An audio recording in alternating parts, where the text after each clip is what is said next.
बड़ा बड़ा एक अलग महकमा हो गया, पशुओं के पुंजड़े उठाने वाले और फिर वो अधिकारी बनने की ठान लेते हैं। हाँ हाँ, वही बोले वो कई बार गांव में जाते थे, भाई हम तो बाजदी में इसके टिक्का लगा दो हो वहाँ सर।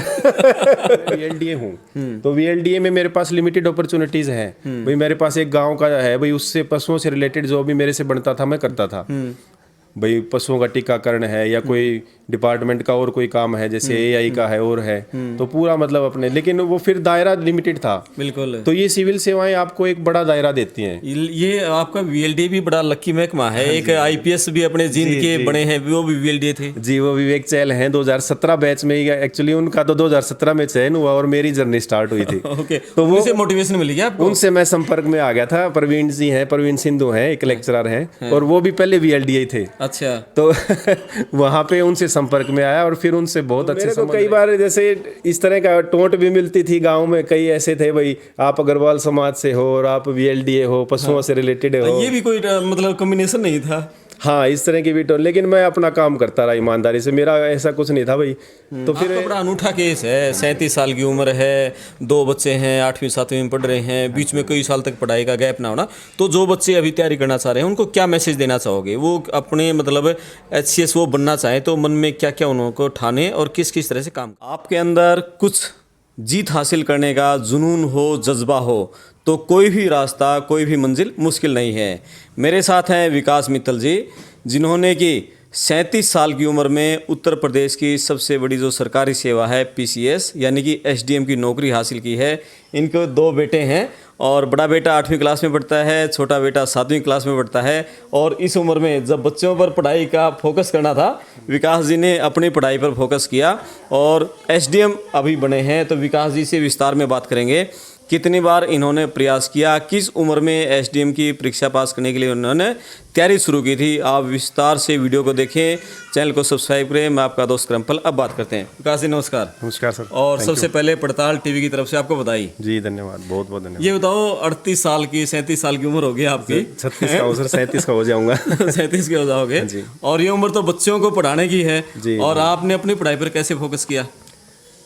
क्या टर्निंग पॉइंट रहा? कब मन में आया कि मुझे मतलब आप VLDA के अभी बता दें, विकास जी ऑलरेडी हरियाणा सरकार के पशुपालन विभाग में VLDA के पद पर कार्यरत हैं।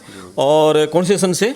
2006 से सरकारी नौकरी कर रहे हैं। उसके बाद इन्होंने जो SDM की तैयारी शुरू की और 2 बार आपने हरियाणा का एग्जाम दिया। जी 2 बार दिया है मैंने हरियाणा का। 2 बार आपने दिया प्री का ही दिया है, लेकिन मेरा प्री एक बार हुआ था लेकिन वो कैंसिल हो गया। ठीक है। तो हरियाणा का तो प्री ही नहीं निकला अभी तक। ओके। और यूपी का दिया आपने 6 बार प्री दिया। यूपी का सीरियसली मैंने 5 बार दिया है। और जिसमें मेरा 3 बार मैं इंटरव्यू तक पहुंचा हूँ जी। 3 बार मेंस दिया, 3 बार मेंस दिया। हाँ जी। और तीसरा इंटरव्यू में अब SDM बने हो। जी, ये तीसरा इंटरव्यू था और जिसमें कि SDM का पद मिला है। और इससे पहले कि 2021 में भी मेरा चयन हो गया था वहाँ पे डिप्टी जेलर के पद पे। ओके जी। तो थोड़ा बड़ी मोटिवेशनल स्टोरी है और बड़ी अलग हटके कहानी है आपकी ना। तो पढ़ाई आपकी कहाँ तक हुई थी? कब आपने VLDA करी? क्या जिंदगी का टारगेट था? उसके बारे में थोड़ा बताओ। जब मैंने VLDA ज्वाइन की थी तो मैं BA फर्स्ट ईयर का स्टूडेंट था। मेरे एग्जाम, सरकारी नौकरी ज्वाइन किया आपने? उससे पहले एग्जाम हो गए थे, उसके बाद मैं सेवा में आ गया था। तो उसके बाद मैंने फिर अपनी graduation distance education Kurukshetra university से कंप्लीट की थी 2008 में। 2008 में ग्रेजुएशन के बाद 9 और 10 में मैंने MA इंग्लिश से पोस्ट ग्रेजुएशन कर लिया था। उसके बाद मेरी मैरिज होगी 2009 में। ठीक है। उसके बाद मैं I was a complete family man. लगभग 8 साल तक मेरा पढ़ाई से कोई टच नहीं रहा जी। 2016 तक 17 तक नौकरी करते रहे? नौकरी करता रहा मैं, परिवार में मगन रहा जी।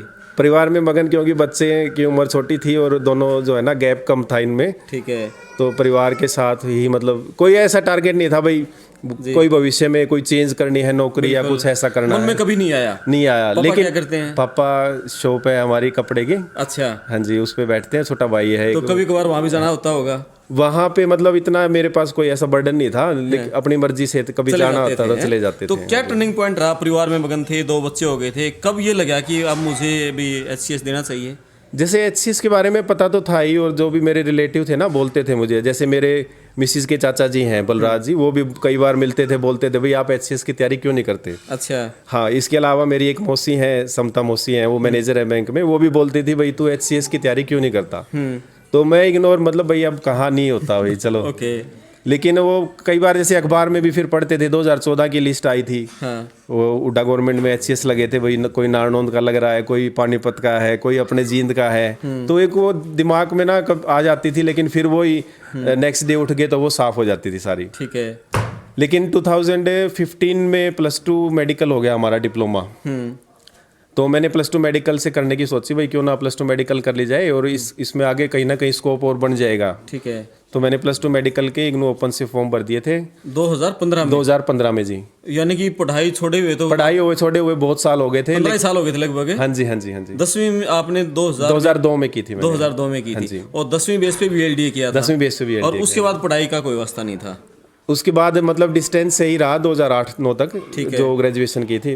9 के बाद बिल्कुल आउट ऑफ टच था मैं। ठीक है। हाँ, कोई न्यूज़पेपर नहीं पढ़ता था मैं, कोई कुछ नहीं, मतलब बस। हाँ, लेकिन एक शौक था, कई बार न्यूज़ वगैरह सुन लेते थे, मतलब पॉलिटिक्स में इंटरेस्ट था, पॉलिटिक्स की न्यूज़ सुनता था। ठीक है। तो पॉलिटिकल साइंस ही मेरा ऑप्शनल रहा, फिर आगे जाके ये भी मतलब एक देखो जी। तो 15 में फिर मैंने इग्नू से मेडिकल किया तो मेरा वो क्लियर हो गया जी। ओके। वो बगैर किसी कोचिंग के, बगैर किसी उसके मैंने क्लियर कर दिया। वो कैसे क्लियर हुआ, इग्नू के नीरज की बुक्स आती हैं, उसके मैंने शॉर्ट नोट्स बनाए, क्योंकि अब नौकरी के साथ ये था भाई चलो पास ही करना है अपन ने, कौन सा इसमें टॉप करना है। यस। तो शॉर्ट नोट्स बना के और वो क्लियर होगी मेरी +2 मेडिकल। लेकिन फिर दिमाग में ये आया भाई, मतलब कहीं ना एक वो पढ़ने की वो जैसे आदत बन गई। आदत बन गई जी। जी। हार्डली मैं 1 महीना पढ़ाऊंगा, 1 महीने में मैंने सारे नोट्स बना दिए, एग्जाम दे दिए। हाँ हाँ। तो लेकिन वो फिर 1 महीने में जैसे मेरे को अपनी पोटेंशियल, मतलब कहीं ना कहीं ये लगा भाई जब आप ये कर सकते हो तो क्यों ना भाई HCS की भी तैयारी की जाए। एक छिपी हुई प्रतिभा वो बाहर आ गई जी, है? जी, और पता चल गया, आत्मविश्वास बढ़ा कि मैं कुछ कर सकता हूँ। ठीक है। 2017 की बात है और उस साल मैं 31 साल का होने वाला था। मई में 30 इयर्स का था मैं उस साल। तो मैंने फिर यहाँ पे पता किया, क्योंकि मेरी जॉब यहीं पे थी पेंडू पिंडारा में, जींद में ही। तो यहाँ पे दलाल सर हैं अपने, जो दलाल कोचिंग क्लासेस चलाते हैं, वजीर सिंह दलाल। वजीर सिंह जी हैं सर। ठीक है। तो उनके पास उनसे मिलना हुआ सर। तो उन्होंने पहले वो इंटरव्यू लिया मेरा और फिर बोले भाई ठीक है आप क्लासेस ज्वाइन कर लेना कल से। तो मैंने फिर रेगुलर सर क्लासेस की 6 महीने 8 महीने तक वहाँ पे।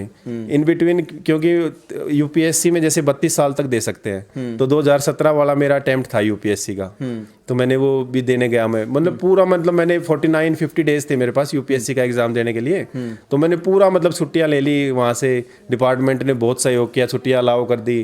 फिर मैंने अपनी तैयारी की जी घर पे खूब, मतलब 8-8 घंटे पढ़ के पूरा, मतलब एक किस्म से पूरा सिलेबस किया रिवाइज। और लेकिन फिर वो अब आप वही जब इतने घंटे पढ़ते थे तब बच्चे बीवी उनका क्या उसमें भी ये क्या अब एकदम है? बस वो सारा इग्नोर मारा जी। लेकिन इन्होंने बहुत साथ दिया मेरा। बच्चे तो छोटे छोटे ही थे, ये 2nd क्लास में था, वो 1st क्लास में था। तो पूरी जिम्मेदारी उन्हीं को सौंप दी, भाई तुम संभालो अपना परिवार। इन्होंने बहुत साथ दिया मेरा। 31 साल की उम्र में आपने मतलब HCS बनने की ठानी थी। और उसके बाद पेपर देने शुरू किए। जी जी जी। ठीक है। तो आपने ये जैसे 2 बार हरियाणा HCS का प्री दिया। हाँ जी। और 1 बार आपने ग्रुप C दिया, 6 बार UP में प्री दिया। हाँ जी, हाँ जी। और 3 बार मेंस दिया, 3 बार इंटरव्यू किया आपने ना। हाँ जी। तो ये बताओ कि ये इतना मोटिवेशन, आप इतनी बार लगातार असफल होते रहे, बार बार एग्जाम देते रहे, ये मोटिवेशन प्रेरणा कहाँ से मिली? ये इसका भी मेन रीज़न एक तो यही था भाई, जैसे दिमाग में ये था भी अगर अधिकारी बन जाते हैं तो अपना भी नाम है, रोशन है, परिवार का भी नाम है, और एक समाज के लिए हम कुछ कर सकते हैं भाई। क्योंकि ये पोस्ट ऐसी है, सिविल सेवा आपको एक अपॉर्चुनिटी प्रोवाइड करती है। अब जैसे मैं VLDA हूँ, तो VLDA में मेरे पास लिमिटेड अपॉर्चुनिटीज़ हैं भाई। मेरे पास एक गाँव का है भाई, उससे पशुओं से रिलेटेड जो भी मेरे से बनता था मैं करता था भाई। पशुओं का टीकाकरण है या कोई डिपार्टमेंट का और कोई काम है, जैसे AI का है और है, तो पूरा मतलब अपने, लेकिन वो फिर दायरा लिमिटेड था। बिल्कुल। तो ये सिविल सेवाएं आपको एक बड़ा दायरा देती हैं। ये आपका VLDA भी बड़ा लक्की महकमा है। एक IPS भी अपने जींद के बड़े हैं, वो भी VLDA थे जी। वो विवेक चहल हैं, 2017 बैच में ही। एक्चुअली उनका तो 2017 में चयन हुआ और मेरी जर्नी स्टार्ट हुई थी। ओके। तो वो मोटिवेशन मिली क्या आपको? उनसे मैं संपर्क में आ गया था। प्रवीण जी हैं, प्रवीण सिंधु हैं, एक लेक्चरर हैं, और वो भी पहले VLDA थे। अच्छा। तो वहाँ पे उनसे संपर्क में आया और फिर उनसे बहुत अच्छे संबंध रहे। बड़ा एक अलग महकमा हो गया, पशुओं के पुंजड़े उठाने वाले और फिर वो अधिकारी बनने की ठान लेते हैं। हाँ हाँ, बोले वो कई बार गांव में जाते थे, भाई हम तो बाजदी में इसके टिक्का लगा दो हो वहाँ सर। तो मेरे को कई बार जैसे इस तरह का टोंट भी मिलती थी गांव में, कई ऐसे थे भाई आप अग्रवाल समाज से हो और आप वीएलडीए हो, पशुओं से रिलेटेड हो। ये भी कोई मतलब कॉम्बिनेशन नहीं था। हाँ, इस तरह की भी टोन, लेकिन मैं अपना काम करता रहा ईमानदारी से, मेरा ऐसा कुछ नहीं था भाई। तो फिर इस तरह से प्रेरणा मिली जी। और फिर जैसे टॉपर्स देखते थे हर बार यूपीएससी में इसने टॉप किया, एचसीएस के भी अपने रिजल्ट आते थे, तो फिर वो प्रेरणा रही कहीं ना कहीं। मतलब ये था भाई हो जाएगा अगर आप तैयारी करेंगे। क्या क्या पढ़ते थे, कितने घंटे, कैसे पढ़ते? रेगुलर की पढ़ाई 6-7 साल आपने जो संघर्ष किया वो कैसे रहा? हाँ, तो उसमें ये है सबसे मेन तो यही है भी आपको रेगुलरिटी शो करनी पड़ेगी।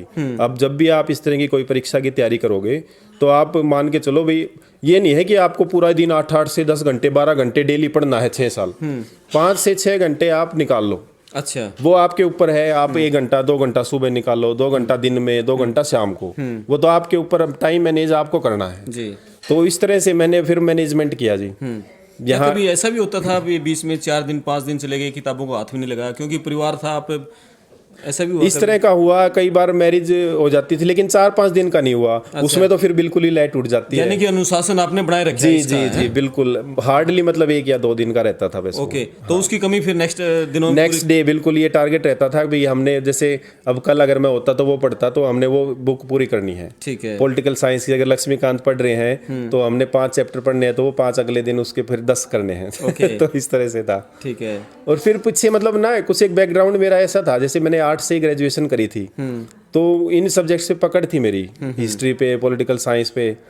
भाई बच्चों को ये बोरिंग लगते हैं सब्जेक्ट्स, लेकिन मेरा इंटरेस्ट बनता है इसमें। ओके, मतलब हिस्ट्री, इतिहास पढ़ना अपने देश क्या का। सब्जेक्ट थे आपके भी पीसीएस में? पीसीएस में मेरा ऑप्शनल सब्जेक्ट था PSIR, political science and international relations. Okay, तो इसकी आपने खूब स्टडी करी? खूब स्टडी की और इसमें मेरा बड़ा इंटरेस्ट भी है। मतलब काफी मतलब मजा आता है मतलब पढ़ने तो में। सेल्फ स्टडी की या कोचिंग कितने दिन ली आपने? कोचिंग मैंने दलाल सर के यहाँ पे स्टार्ट की थी और वहाँ पे फिर 6 से 8 महीने लगभग मैं गया। अच्छा। तो फिर मैंने सेल्फ स्टडी की, उनसे मोटिवेशन लेता रहा था, मैं पूछता रहता था। ठीक है। तो जैसे इस दौरान आपको 4-5 नौकरियां और भी मिली तो टारगेट एचसीएस था उसके लिए? जी, दिमाग में सिर्फ यही था भाई एसडीएम ही बनना है। एसडीएम बनना है। हाँ, बीच की कोई नौकरी बीच की नौकरी नहीं। वो तो वीएलडी मिल ही रही है। वो तो वीएलडी मिल ही रही है, अच्छी खासी सैलरी भी मिल रही है। सीनियरिटी के हिसाब से सैलरी अच्छी होगी थी। हाँ जी, हाँ जी, सैलरी अच्छी थी। सैलरी तो बल्कि अब इसमें भी एसडीएम में भी लगभग 5-7 हज़ार का ही फर्क पड़ेगा मेरे ख्याल, ज्यादा नहीं पड़ना। लेकिन वो फिर जो पद और प्रतिष्ठा है वो काफी अच्छी है इस प्रोसेस। बिल्कुल। तो यानी कि अभी तो फिर आप 10-15 साल में आईएएस बन के रिटायर होना है, यानी कि सोसाइटी की सेवा का खूब मौका मिलेगा। हाँ जी, मेरे पास अभी 24 साल हैं। जैसे वहाँ पे 60 साल की रिटायरमेंट एज है, तो 24 साल हैं सेवा के लिए। और भरसक प्रयास रहेगा, मतलब जहाँ तक भी होगा भाई, ज़्यादा से ज़्यादा जो मैं अगर किसी वर्ग के लिए, किसी समाज के लिए, अपने लिए कुछ कर सकता हूँ ना समाज के लिए, तो यही रहेगा टारगेट भाई। जैसे जो भी पिछड़ा वर्ग है या कोई और भी मतलब जो भी जरूरतमंद है ना उसको सहायता मिले, मेन तो यही है। ठीक है। आपका बड़ा अनूठा केस है, 37 साल की उम्र है, 2 बच्चे हैं, 8वीं 7वीं में पढ़ रहे हैं, बीच में कई साल तक पढ़ाई का गैप ना होना। तो जो बच्चे अभी तैयारी करना चाह रहे हैं उनको क्या मैसेज देना चाहोगे? वो अपने मतलब एचसीएस वो बनना चाहें तो मन में क्या क्या उनको ठाने और किस किस तरह से काम करें? वो सीधा सा मैसेज यही है कि जब मैं कर सकता हूँ तो आप भी कर सकते हो। जी। क्योंकि मेरा तो अब ये बात तो मेरे से जबकि अब की बार इंटरव्यू देने गया मैं, वहाँ पे डॉक्यूमेंट्स चेक हो रहे थे। तो डॉक्यूमेंट्स चेक करने वाले चेक कर रहे थे, भाई अच्छा आप हरियाणा से हैं? हाँ सर हरियाणा से हूँ। बोला आपने बीए किया है? हाँ सर मैंने तो सिंपल बीए किया है और फिर एमए किया है। तो फिर वो उन्होंने चेक करके दिए, बोले बीए किया है, हरियाणा से हैं, बड़ी बात है। तो मेरे को ये लगा भाई देखो, हाँ। फिर मैंने उनको ये कहा सर मैंने डिस्टेंस से किया है बीए भी। तो नए जो नौजवान साथी हैं, भाई हैं मेरे, जो भी सुन रहे हैं, तो उनसे यही है, अगर आप सेवा में आना चाहते हो ना, यूपीएससी हो, यूपीपीएससी हो या एचसीएस हो, सिविल सेवाएं एक ऐसा माध्यम है जो आपका मतलब पूरा जीवन को बदल के रख सकती हैं। और अगर आपके अंदर आने की इच्छा है ना, तो आप अपनी तैयारी करो, अपनी मतलब आप मोटिवेशन अपने आप से ही लेते रहो भाई। आपके अंदर से ही प्रेरणा आनी चाहिए भाई, हाँ मेरे को कुछ करना है तो और फिर मैं कुछ कर सकता हूँ। हाँ जी, तो कोई भी चीज़ मुश्किल नहीं है और लगातार कंटिन्यूअस मतलब मेहनत। क्योंकि जैसे वो चींटी भी बार बार चढ़ती रहती है, गिर जाती है, चढ़ती है, फिर गिर जाती है, लेकिन वो चढ़ना नहीं छोड़ती। एट लास्ट में वो चढ़ जाती है चींटी भी। तो इस तरह से आपने भी अपना टारगेट यही रखना है भाई, मैंने ये करना है, अचीव करना है, तो वो आपको अब मैं अपने केस से कह सकता हूँ एटलीस्ट लाभ को सफलता फिर मिल जाएगी। थोड़ा अपने परिवार के बारे में बताओ और किस तरह से परिवार वालों का सहयोग रहा। जी, परिवार का तो देखो सबसे ज़्यादा सहयोग परिवार का रहा है। मम्मी पापा हैं, पिताजी का नाम, मम्मी जी का नाम। पापा नरेंद्र कुमार मित्तल हैं, मम्मी प्रेमलता हैं, और भाई है नितिन मित्तल, बी फार्मासिस्ट कर रखी है उन्होंने, और उनकी वाइफ है नेहा सिंगला। बच्चे हैं मेरे जो बिल्कुल ही अजीज हैं, मेरे जो तो इन दोनों से भी प्यारे लगते हैं। गुड्डू है, सानवी है, और एक आद्या है। ठीक है। और उसके अलावा मेरी पत्नी धर्मपत्नी देखो क्या नाम? उनका नाम सीमा है। हाँ। और बच्चे हैं केशव और निकुंज हैं। ओके, सबसे बड़ा सहयोग तो घरवाली का देखो सबसे जी बड़ा बिल्कुल मतलब उनका काफ़ी रहा है, क्योंकि अब आप एक बात देखो, सेकंड क्लास में ये था और फर्स्ट में ये था, तो जब से लेके और 8 क्लास तक तो इनकी एजुकेशन की पूरी जिम्मेदारी थी उनके पास। जी। वो कितना पढ़ी लिखी हैं? वो MA BEd हैं जी। ओके। हाँ, डबल MA है, वो हाउस वाइफ है, लेकिन वो जॉब इसीलिए नहीं किया भाई, कहीं ना कहीं एक आदमी को तो फिर वो करना ही पड़ेगा। यस। तो इसलिए उन्होंने अपना पूरा टाइम मतलब इनको दिया, और मेरे को तो कभी भी डिस्टर्ब नहीं किया भाई आप पढ़ाई से उठ लो या फिर ये करो वो करो। तो अलग कमरे में रहते थे, कैसे पढ़ते थे, कैसे इतना परिवार में बच्चों से अलग हटकर किस तरह मतलब शांत वातावरण में कैसे पढ़ते? बस सर अब क्या बताऊं, हो गया मतलब विश्वास नहीं है आपको? विश्वास ही नहीं हो रहा, मतलब विश्वास नहीं है बिल्कुल भी, क्योंकि कल भी परसों भी जब PDF में नाम देखा ना, तो ये उम्मीद नहीं थी कि फर्स्ट पेज पे ही नाम मिल जाएगा डिप्टी कलेक्टर में। जी। ये था भाई चलो मतलब 5400 ग्रेड पे की कोई और पोस्ट मिल जाएगी, जैसे DSP है या फिर BDO वगैरह है, लेकिन ये उम्मीद नहीं थी कि SDM प्रॉपर, क्योंकि वहाँ पे जनरल की पोस्ट केवल 18 थी अब की बार, काफी कम पदों में आपका चयन हुआ। जी, टोटल 18 पोस्ट थी, और जिसमें कि महिलाओं की रिजर्वेशन भी थी।